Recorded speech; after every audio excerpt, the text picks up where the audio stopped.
First timers? First time here? All right, good showing. Welcome. Returners, everyone else, right? Yeah, returners. So a little bit about this for anyone who's joining us for the first time is we hung out for 30 minutes and now we're going to do an interview. Got a successful real estate investor, a local successful real estate investor with us, but we're going to talk about all his failures today and how he's lost the deals he's lost money on, and that's a lot of fun. And we'll record it for the podcast. After our conversation, we'll do a Q&A. So if you have any questions, then hold them till the end, and we'll do Q&A. And then we'll get into groups, probably 7 or 8 groups, and we'll go through this number, and then after that, we'll just get up and hang out and talk to everyone. And if you are not a member of the Facebook group, then go here and become a member. There's networking opportunities after this that take place there. Deals have been closed from that group, and a bunch of other stuff. Who's had some sort of business success because of the Facebook group? What'd you have? What happened? I found a great architect for my rehab, and they're just doing fantastic. A lot of referrals. Yeah, thanks for mentioning that. A lot of referrals from there too. So if you have contractor needs or architects or whatever else, then that's a good place to go. And we only let people in if they have attended a meeting. That way we keep it nice and tight and relatively close group of people. Sweet. All right. Well, Dan, you want to come hang out with me?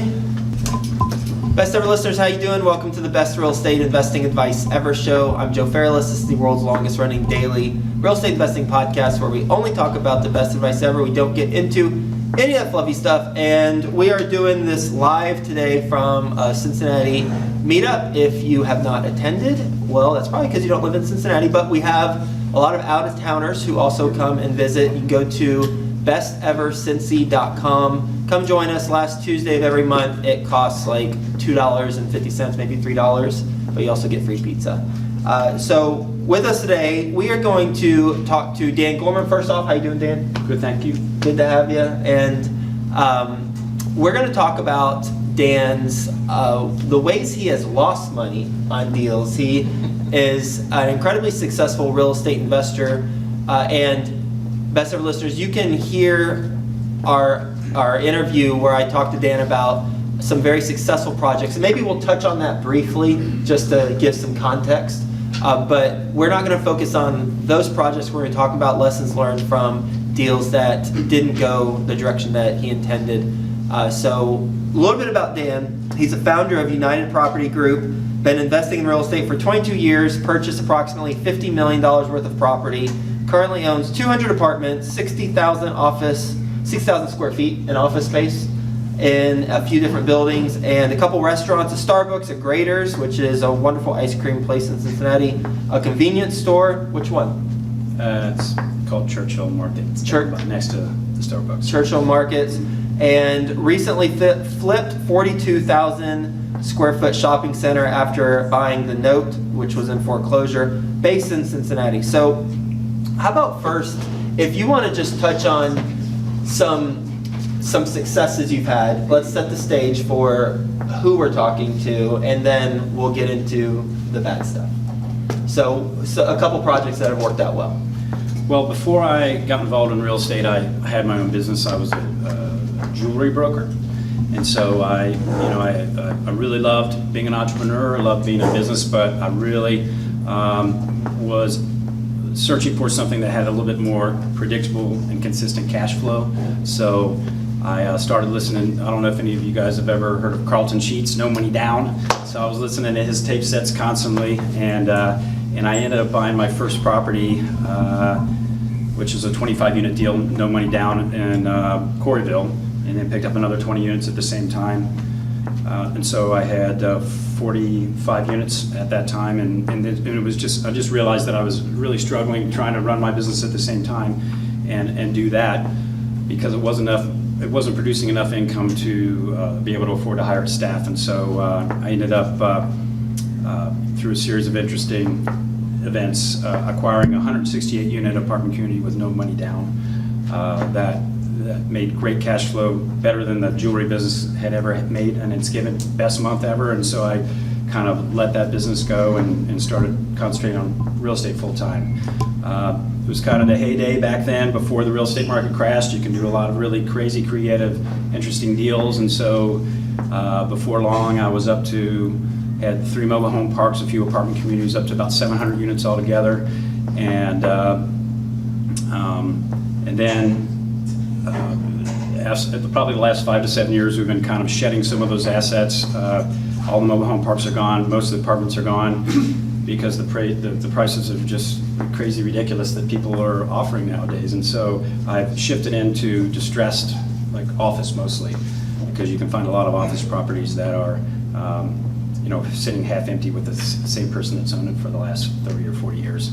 And so that's where I'm finding an opportunity now. So that I have morphed kind of into less apartments and more of that. I also started a company in Rwanda to build low-cost houses, and so we have a few employees over there right now, and we're working with the government to try to build a concrete house very quickly that we can reproduce, from tens to hundreds at a time. So.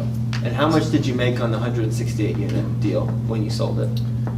Well, that is a pretty unique deal. That I bought that property, like I said, for no money down, for $3 million. In fact, it came with $100,000 in the bank, so in a reserve fund. So it was kind of the in addition to no money down, it came with $100,000, and then I just sold. So I bought that in 2001, and I sold that within the last year for $10.5 million. So it was a good deal. You netted about 7? Yes. Netted about 7. Okay, so you've had some success. Okay, so and more to that story, and we get into the details in the other interview I did. It's on the podcast. Maybe we'll put in the show notes what day it's airing. That way, because I'm sure a lot of people are wondering, how the hell did you just do that deal with $100,000 in your pocket at closing? So we get into that. Let's talk about a 120-unit property that you spent a decade and a half on. Tell us about that deal. So once I acquired that property we're just talking about, it had a lot of equity in it pretty right away, and so we were able to refinance that within a year and a half and pull about $1 million out. So I took that $1 million and I used it to buy a 120-unit apartment community, and that was if we're going to be talking about mistakes, this is a super complicated deal that I just did not understand. There was a lot of people. It was a tax. We used taxes and bonds to finance it. We used low-income housing tax credits to finance it, both of which I knew nothing about. There were people that were saying, well, this is the greatest thing since sliced bread. You are going to make a ton of money if you do a deal like this. And unfortunately, everybody that was counseling me and telling me what a great deal it was they stood to make really, really large fees if the deal closed. And so I got to the point where I was about a week or two from closing. I probably had about $250,000 hard at that time, which means that this is a deposit you cannot get back if you don't close the deal. And I went to my attorney and I said, this deal, I don't understand it. This is a stupid deal. I don't think it's going to make any money. And I just went out and they said, okay, we're going to start the process. And then they all powered up and they said, well, you're going to get sued and you're blah, blah, blah. And so I just ended up closing on it. And I lost my butt on that property for for years. I mean, it went from with 120 units, it went from about 85% occupancy down to, because we were rehabbing it, and because it had to go from a market rate property to an affordable property with tax credits, we went down to about 25% occupancy. I was losing $20,000 a month. It was extremely painful, and so I'd say that it was so expensive to close that deal, and there were so many fees involved moving forward.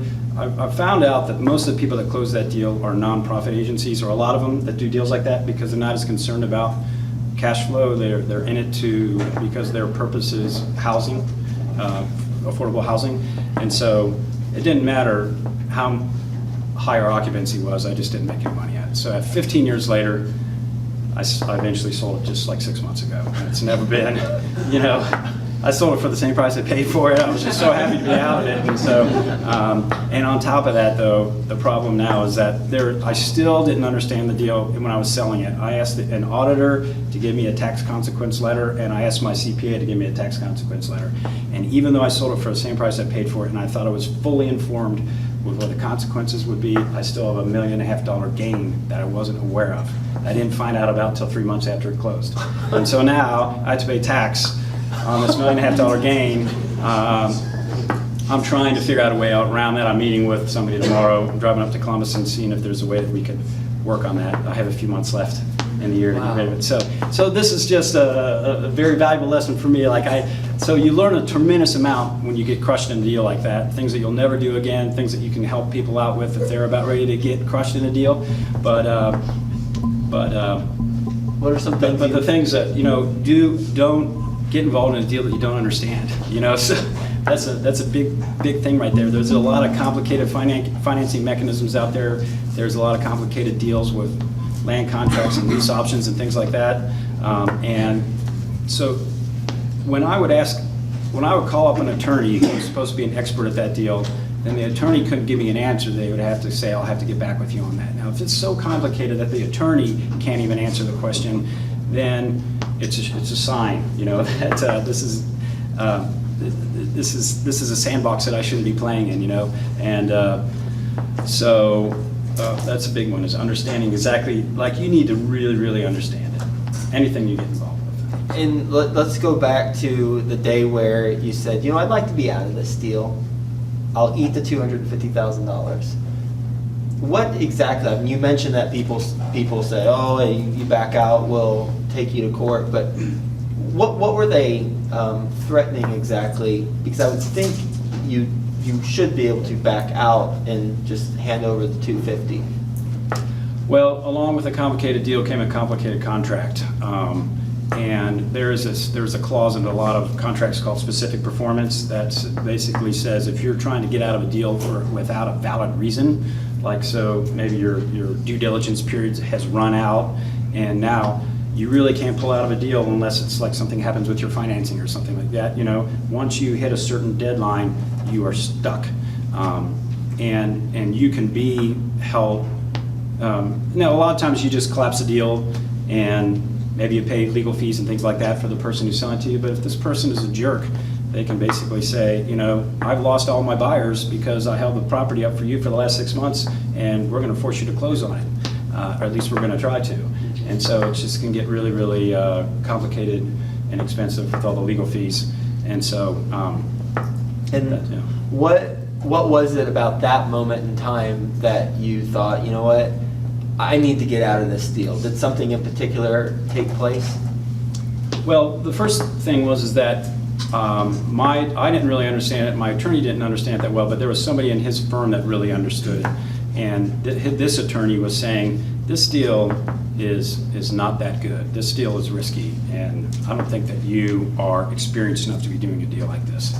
And so, and this happens like when I say this to young people now too. I said, yeah, but I can, it's really, really this, or it's really, really that. I can make this work. There's this gob of money to be made or whatever. Maybe I'll lose it. I won't make as much as I thought I was going to, but I'll still make decent money. And so, when you've got like an expert that's saying, don't do this, and then you blow past that, that's a red flag. And so I started, basically, I just got less and less comfortable with it the closer we got to closing, and it was. And what specifically about it? Was it taking the apartment community from market rate to affordable, and you didn't have that underwritten with maybe turnover costs, or like what financially didn't work once you closed on the deal? Well, as we were getting closer and closer to the deal, we needed the support of the city of Middletown. And the city leaders did not want the deal to happen. They did not want this apartment community going from a market rate apartment community to affordable housing, and along with that, the restrictions for the next 30 years that it stay affordable housing. And so I was not getting any love at all from my neighbors. In order to make the deal work, we had to assume there was all these projections of what you could raise the rent to. So if, for example, the 2 bedrooms were getting $650, it was underwritten at $750 after the rehab was done. It was $2.5 million in rehab. And so I started getting less and less comfortable that we could actually raise the rents to these levels, which is what this attorney was saying. Like, you are really getting, these underwriting assumptions are too aggressive. You don't know if you're gonna be able to get those, and if you don't, you're gonna lose your butt. And so, again. You did. I did. So. Okay. So what I learned from that specific thing about increased rents is that I will never ever do a deal again if I am not happy with the rents to where they are. So I may have tons of optimism about raising the rents from 500 to 900 or whatever, but I know that I will be able to live with that deal and not lose money at 500, because there's a track record at 500. I know that I'll be able to get that. I have no idea if I want to be able to get 900. I want to assume that I can, but I'm not going to promise anybody that. I have to. And so, yeah, I just bought a property that was a vacant 16-unit building, and I own the apartment community next door, and I know we're going to rehab the heck out of this thing. We're going to put granite and stainless steel and everything. But I know it's going to be below the other apartments that I have next door away, but I'm still underwriting it to the same rent that I'm getting next door, because I know I can get that. 15 years. Why 15 years? Well, again, with this type of acquisition where you have low-income tax credits and you have tax-exempt financing or tax-exempt bond financing, I was a general partner. I only owned 1/100%. I had 100% of the risk, but only 100% of the ownership. And so there are so many risks and things that could go wrong that nobody wanted to touch it. As far as, I can't just say, hey, how would you like to buy a property that is losing $20,000 a month, and you're on the hook for a $5 million note that might go into foreclosure. And in fact, it did go into foreclosure. So, yeah. What happened? Well, so this had 2 components to the financing. It had construction loan financing and permanent financing. In order to get out of the construction phase and into the permanent phase, I had to finish the rehab in a certain time. Then I had to have 90% occupancy for 90 days in a row with a certain debt coverage ratio, and I just couldn't quite get there. I would get to like 89%, and I would get to 90%, and I would stay there for 2 months, but not 3 months, and and the clock kept resetting over and over again. And my lender basically, and then right as I was getting close, the collapse happened in 2008. And Fannie Mae was the permanent lender, and they basically said, we're not lending money anymore. If we're not in a deal, if we have any way to get out of a deal, we're getting out. And they sent a letter to everybody across the country, and they just said, we're out. And so this was a default under the term of the note. If you lose your permanent lender, you're in default. I had never missed a payment. I was never late on a payment. I mean, I was making these $30,000 a month payments and taking huge chunks out of my own pocket, and I still got foreclosed on. And so they brought in a receiver to run the property. And so I ended up getting out of that, which was very painful and stressful for a year, to get replacement financing and to get out of that. But because you had a loan with a local lender and you were making your payments on the construction loan, just the permanent financing that you had lined up once you achieved certain metrics, that went away. So then the local lender that you were making regular payments to said, you don't have that lined up anymore, so we're calling it. Yeah, we were never supposed to be the permanent lender. We don't want this loan. We're getting stuck with it now, and so we're here's your bill for $5.5 million, and you have 30 days to pay it. So you got that bill, then what happened? And then I called my lawyer, and I said, what am I supposed to do with this bill? I can't pay this thing. And so, well, you got $7 million in the bank, right? No, this happened 10 years before that. So, oh, that's right. Yeah. Timeline. So, yes. So yeah, basically we had to start circling the wagons and saying, let's talk about bankruptcy. Let's talk about, bankruptcy is a really bad thing, even though this is own an entity and everybody thinks that, oh, you're so protected because it's an entity. but there's usually clauses in every other loan that if you declare personal bankruptcy or bankruptcy in this entity, it starts to trigger defaults in every other loan that you have. And so it was a scary, dark time. I didn't end up having to do that because I found, some replacement financing that got me out of the deal, but it was very stressful. How did you cope just emotionally with that? What are some things that you did just to stay as with it and into the process as you possibly could? Yeah, I don't know. It was just super stressful. That's all I'll say. It's when you've like worked for a long time and you have all this stuff you're pretty proud of, and you've got pretty good equity built up, and then this stupid deal that you never should have been involved with to begin with, and you're in it. You're not making any money. You're losing your butt, and it's going to take down everything else. It's just very, very painful. Receivership. Will you, for anyone who's not familiar with what that is and what the process is, will you describe that? Yeah, so when your property goes into foreclosure, the bank seizes control of it, and they put in somebody to run it. It's usually maybe an accountant or a lawyer or somebody like that, and this receiver then becomes the boss of the staff, or if there's no staff, if it's a smaller property, they basically start making the decisions. And I mean, the only good thing was that I didn't have to make any more payments to the bank, and so I got some relief there. But it was just such an unusual situation because I was doing a good job running the property. We were at 89% occupancy, not 90, but it was just a really, really challenging location I was in. And so he basically let me, so normally I would not be able to touch the property, but he just let me continue to run it. He kept all the same staff. I talked to them every day. He asked me questions, and and it was just kind of this friendly thing. And when I got out of it, we shook hands, so, but normally, the receiver, it's his job is to keep that thing frozen and not let it get any worse. Okay. He's not necessarily going to put a bunch of money into improving it or whatever. He's going to protect the value of the asset for the bank until that asset can be sold or the bank can be made as whole as possible. And what happens when you get out of it? What takes place then? Well, normally you don't get out of it. I mean, once you're down is far enough to have a receiver put in, that means that that project has failed.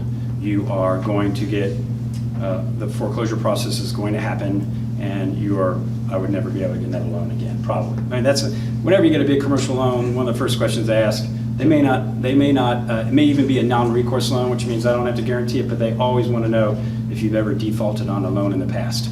And so even though I got out of that, because it got foreclosed on, I have to explain it every single loan I get forever.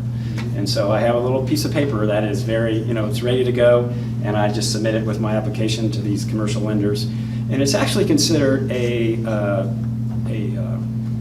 positive to most lenders now, because the fact that I didn't throw the keys on the table when I was losing all that money, and I stuck with it, and it got foreclosed on, even though I had never missed a payment, that they respect the fact that I got out of it. I stuck with it even when it got foreclosed on.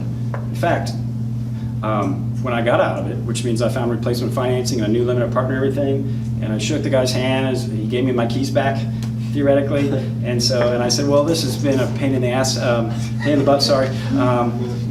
How many people have ever gotten out of it? He says, you're the first one in 25 years. So it was really stressful though. Yeah. So the only thing I got foreclosed on and I didn't really miss a payment, but at the same time, these guys were shedding everything, these banks. And so they were foreclosing on everything so fast that the one good thing is that the replacement financing that I found for it was $1.5 million less than what I got foreclosed on, and they did not pursue me for my personal guarantee, which was a huge blessing. And should someone come across a situation similar to that where they're getting foreclosed on, what are some things that you would suggest they do just emotionally or just in the process that were helpful for you? Well, I think if you should pray. That's a good thing. That helped me a lot. And I think it's just very helpful to find an expert. I mean, you're already probably in the situation because you're losing a gob of money to begin with, but if you can get a recommendation for an attorney who's very well versed in this type of thing, there are a lot of the banks. They really don't want that property. there are things that you can do to short circuit that process. For example, I bought a shopping center note not too long ago, and this shopping center was getting foreclosed on. It had a Walgreens in it, and the Walgreens left. And so the people, they went from getting $25,000 a month for the space to about $2,000 a month from a mattress store then. And so they stopped their payments. They got foreclosed on. The bank put the note up for sale. They didn't feel like the property had much value to it, and so I bought the note, and I went to the person now I became the person foreclosing on them instead of the bank. And I said, if you sign the deed over to me, then you can walk away free. And within like one day, I owned the shopping center, and they were no longer getting foreclosed on. Now they probably, kind of going back to what I said, they will have to disclose the fact that they were involved in that process, but the fact that that they got out of it through me is a huge win for them. So. And with you said you found financing, going back to the apartment community, you said you found alternative financing. How many lenders did you reach out to about getting financing? It sounds like, was that the linchpin that you needed in order to get it out of receivership, is just get another group in there to get financing? Right. So I imagine you were hitting the street pretty hard. Yeah, I was working on it every day for a year, very much. So trying to avoid the bankruptcy thing and trying to get out of the foreclosure, and a good attorney and a good person who's just another tax credit investor who really understood it a lot better than I did, helped hook me up with a bank that was willing to make the loan. How did you get introduced to the tax credit investor that helped you out? I don't remember the exact. It was a series of different people who introduced us and stuff like that. So this guy had just done a bunch of different. He used to be a bond trader, so he really understood the taxes and bonds, and he understood the tax credits. So he introduced me to a bank that he was on the board of, and so that helps. Wow. Okay. Anything else as it relates to that deal that you think we should talk about, lessons learned from that experience? Yeah, I mean, I think that I hit on all the points as far as, the big one was the property qualified because it was in a certain area that wasn't the best area. And then the combination of trying to go in there, spend a bunch of money on improving things, and then at the same time thinking I could increase the rents by a couple $100 a month in an area that was struggling to begin with. The area, 15 years later, I never got to the rents I was supposed to get to immediately. So, And underwrite to the whatever you know for sure you're going to get. That's what I'll say it again. And I know you're in the middle of it right now, but do you know how you're on the hook for a $1.5 million gain if it's the same price that you bought it for? Yes. So what was happening was that every year I was having a lot of profits from some of my other properties, but I was having tremendous losses on this property. And so because I was only 0.1% owner, my limited partner, which was Huntington Bank, because they bought all the tax credits, they were getting all of the losses, even though I was the one who was taking the money out of my pocket and paying it. And so I basically, a few years into it, I said, I am getting crushed on this property. Can you push some of those losses my way? Because you can trade your losses back and forth, on your K1s. And so they started. They said, well, we understand, we want you to survive, so we're gonna push a lot of losses your way. We have to have a certain amount for the tax credits, that equals your depreciation, but you can have everything else. And so what was happening, and probably somewhere along the way, goes with the stuff I didn't understand, somebody said, this is gonna affect your capital account because you cannot take losses on something that you actually physically don't own 100% of. Does that make sense? Or whatever. So I was accumulating all these losses that were offsetting all my other taxes that I would have paid, and it felt like it was a slight win for me just because I hated this project so much and I was getting killed on it, but at least I was getting the losses pushed my way. But what was happening secretly, which I didn't realize, was that this is all adding up, in something called your capital account. And so after I sold it and I got the opinions of everybody, and everybody said this is taken over the last 15 years, and now you have to pay a gain on those because you would have paid the tax if you wouldn't have taken the losses every single year. Does that make sense? And so, and if I would have owned all the 100% of the property, it wouldn't have been a big deal, but I didn't really own much of it at all, and I was still taking a lot of the losses. So it's complicated. Yeah. Did the, I imagine it was an accountant who figured that out at the end.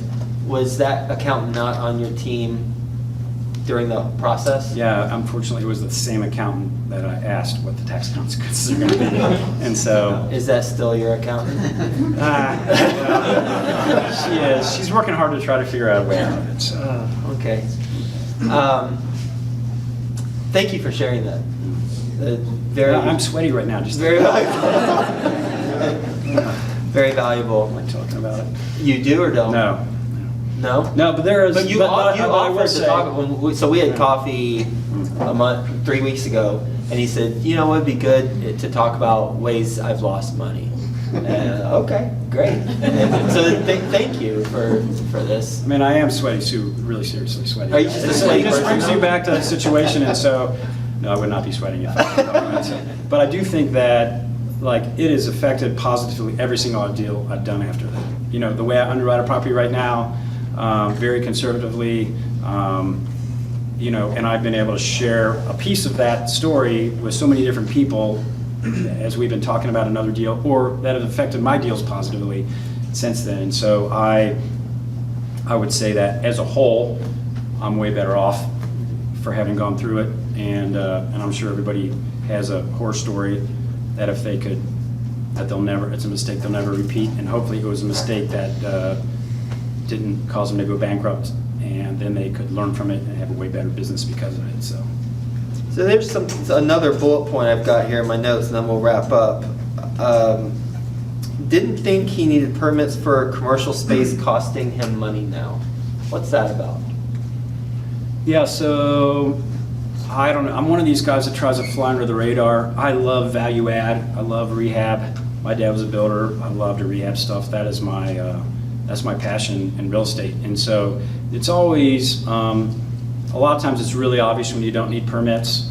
Sometimes it's really obvious when you do, and sometimes there's kind of this gray area in between. And so I would say that I have a tendency to ask for forgiveness rather than permission. And so I do a lot of things. If they're on the borderline, I'll just push through and do them without getting permits, or I used to. And so I am involved in a deal right now where I have an office building, and I rented the entire second floor. It's about 6,000 square feet to a tenant, and I met the building inspector there, I met the fire department there. I said, this is what we're going to do with it. We're going to take all the walls out. It's going to be like this big innovation hub with glass garage doors and everything like that. It's really cool. And is this cool if we do this? And everybody gave their input and said, yeah, go for it. And so I just charged ahead with the rehab, and I never really got a permit for it because, everybody knew what I was doing. And so after these folks had moved in and there was a bunch of news on it, the building inspector called me up and said, hey, I know we went through it, but I don't recall ever seeing a permit being pulled. And I was like, wow, you never said I needed one. You were right there. And so now it's just really, really painful to go backwards, because I do have to have a permit. And what has been the most painful thing for it is that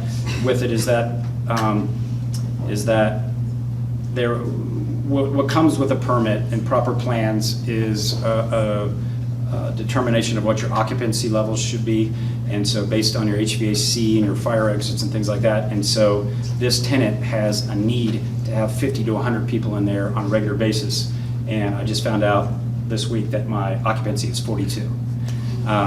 And then the only way to get around that is to add a fire alarm system in the whole building with strobes and buzzers and pulled things. And so this is going to be, we could have either made the decision not to rent to this tenant, or it would have been way cheaper to do it during the rehab when I had everybody there to begin with, than try to work around their schedule. They have to cancel stuff now. It's embarrassing. There's just no. And so every job now, I always call the building inspector if there's any rehab to it at all, unless it's super, super simple. And I'm going to be moving walls or whatever. I know it is a pain and it slows things down, especially if they say you have to get drawings. Man, does that slow things down. But it is way better to be on their good side than to get caught and, you know, and I'm not even going to say caught like you're trying to do things underhanded. It's just like if you're trying to work and it's always better just to get their opinion. They really, building inspectors really like it if you're proactive and you say, can I get your opinion? Can you stop by? I want to show you some things I'm going to be working on here. And then just, if they say you're going to need a permit, then just get a permit. You know, it's just like, the stuff can come back and bite you in 1,000 different ways if you don't, so. What's the fire alarm system cost approximately? Well, this is a 3-story building and the ballpark is about $25,000. So that is really not good news. So I could have asked the tenant to pay for that up front before I lease it to them. We could have shared that cost before we signed a lease, and now this is my responsibility, so. Well, we're going to open it up to questions. I'm sure we got some, and if you can repeat the question, that way we can get it on. So you mentioned that the large unit, you got into a project that you were unfamiliar with, and so your advice would be to not to do that. On the other side of the spectrum, you're supposed to stay on, you know, all your successes on the other side of your comfort zone. So how do you reconcile those two things? Does that make sense? It does, yeah. I mean, summarizing the question, I would say if you're, if I say don't get involved in a project that you don't know you don't fully understand, then how do you expand your business and you know, grow? And so I'm not saying don't do things that are risky because that's how you grow, but I'm just saying really understand it well. So if there are components that you're signing your name on that have big financial consequences if they don't go your way, you have to fully understand the deal that you're involved with, underwrite it properly, and fully understand all the risks and how it can go sideways on you. And so that's what I mean. Awesome, thank you. Because I do believe I think that I'm a pretty decent example of like going from apartments to mobile home parks to shopping center to office or whatever. And each one of those is a risk that I don't know anything about before I go into it. But I've just been a lot more careful now. With the variety of your experience in owning rental property, do you have a preference for residential like apartments or for commercial now? And Yeah. why, if you do? Yeah, I mean, residential is the best for a lot of different reasons. I think that first of all, the more you merge into commercial, it is very expensive to get a tenant in a commercial space. And so I'm releasing a 2,000 square foot space to a CPA. I met with him today. It's going to cost me $25,000 to prepare the space for him for a 3-year lease. And so And what's the rent? the rent's going to be just under $3,000 a month. And so now, as soon as he signs the lease, I've started thinking a little bit more long-term, meaning that when he signs that lease, the value of the property goes up. I spend $25,000, but the value of the property goes up $100,000. You know, so because of the cash flow and the net income increases. But it is the risk is so much more spread out with apartments. So if I had the choice between, if I could find a good deal in an apartment community, which I cannot anymore, but if I could find a good deal in an apartment community, 100-unit apartment community that maybe cost $5-6 million, or the same type of property in anything else, commercial, I would definitely take the apartment community. Your risk is so spread out to 100 different units instead of 3 different tenants or 1 tenant or whatever, and it's just a lot more predictable what can go wrong. You know, it's you know, the problems that you have with residential are fairly minor compared to some of the things that can happen with commercial, where you have a boiler or an elevator. That's a perfect example. Go down. I had an elevator get stuck and people got trapped in it, and then so that was not good. And then the fire department had to come and get them out. And then the elevator company came and they fixed it. And then 3 days later, somebody else got trapped in it. And they called the fire department. They called 911 again because they're stuck and they don't want to be stuck. And so then the fire department comes and lets them out and says, all right, calls me and says, if this happens one more time, we're going to shut your building down. And it happened again, like 4 days later. And so there's like there's things that you just don't know anything about, and you're thinking you're doing everything you can by hiring a reputable elevator company, and still the stuff happens, and it just costs so much money. You know, like every time that elevator company comes out and tries to fix something, it's thousands of dollars. And so, whereas we go back to residential, it's just much simpler. Did they shut the building down? They shut the elevator down. They did not shut the whole building down, but I did have some disabled people that could not get to their offices for 2 or 3 days until the elevator company came again and got working. So, does that answer your question, sir? Yes, I have a follow-up. Sure. I'm a residential guy, apartments, and I know people who rent commercial spaces who like to talk about how magical triple net leases are. It sounds like you would still advise, no, if you get your money into apartment buildings, that's better. Even though, you know, triple net lease, I'm not paying any of my own expenses, I don't have to deal with so many things. Doesn't the opportunity, and if you could give a brief description of a triple net lease, that'd be really helpful. But doesn't the opportunity in the commercial space to get things like a triple net lease make that appealing?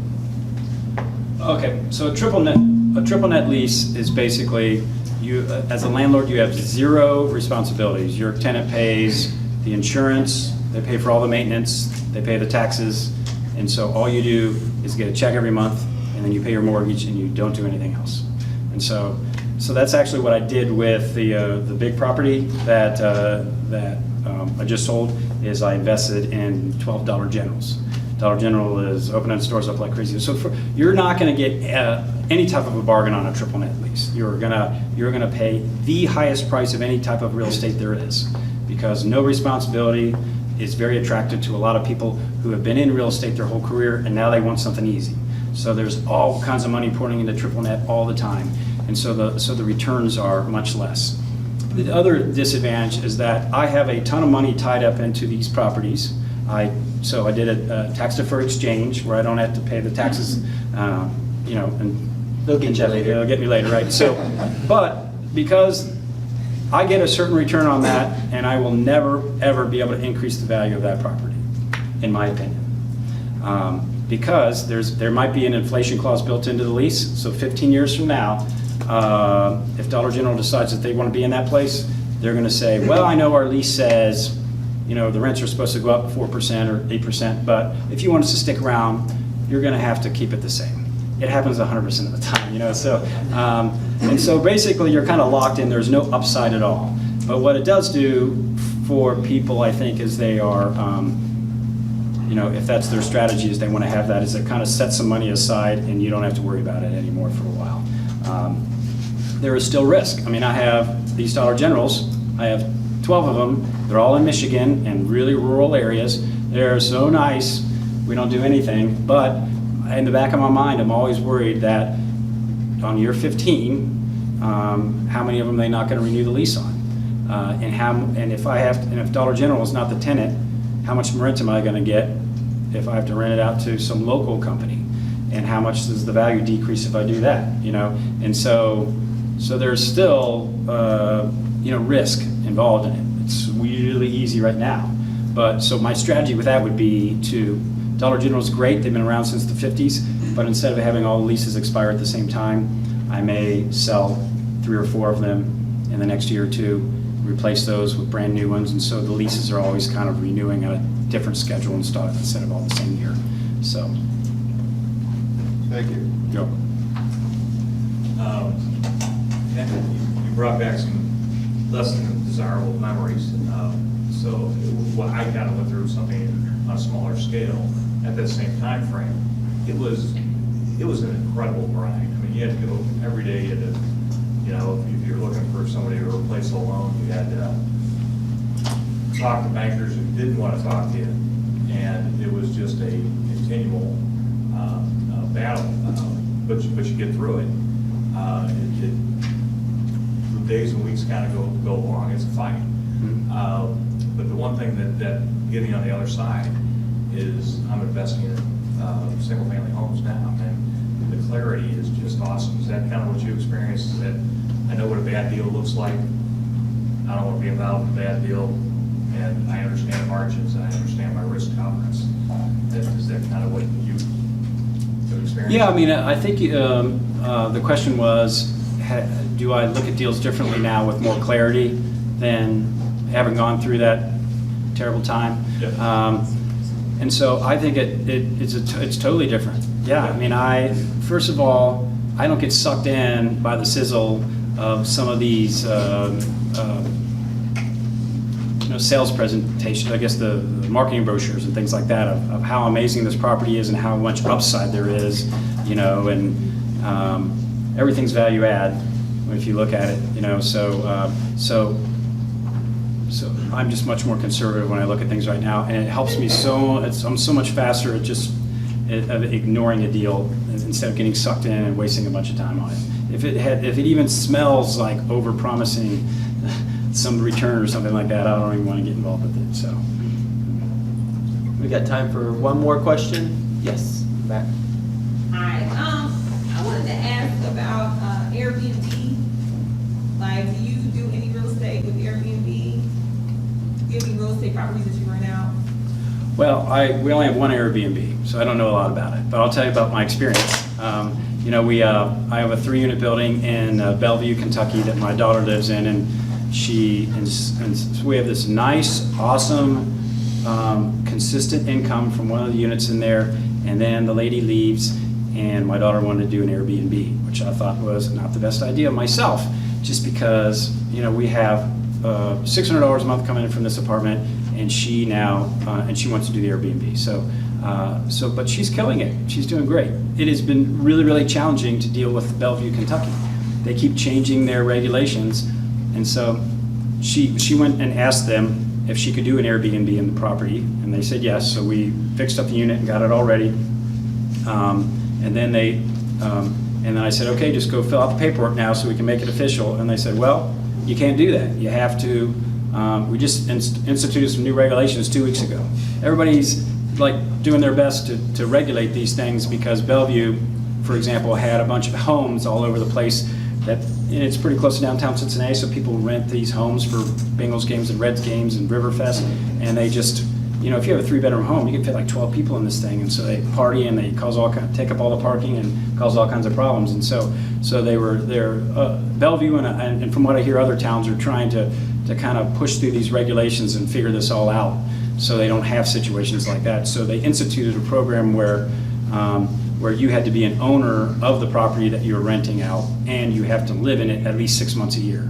And so it was my daughter, but she wasn't an owner. So then we're so far into the dang thing that we had to form an LLC just for this, and she became a 100th owner, and so we were able to apply for it. And then they sent us back something else that said that even though they said that if we did that, it would qualify, they sent us something back and they said multi-unit dwellings don't qualify.